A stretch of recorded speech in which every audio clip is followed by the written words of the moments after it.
Here's my in-cab wiring. So here's my positive coming up through the floor, my negative from the battery. Put a little tape over this terminal where it's bolted down and go up.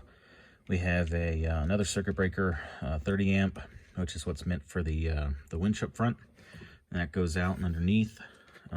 Return comes bolted back in.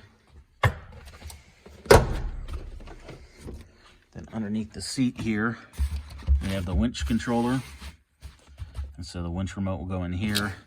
This wiring is just run underneath the floor mat and then pokes out right through here. And this grommet, we were able to slide that down through. And see, it comes out right down here, this existing rubber grommet. Some more heat shrink, some more snake skin coming up to the Anderson power pole connector.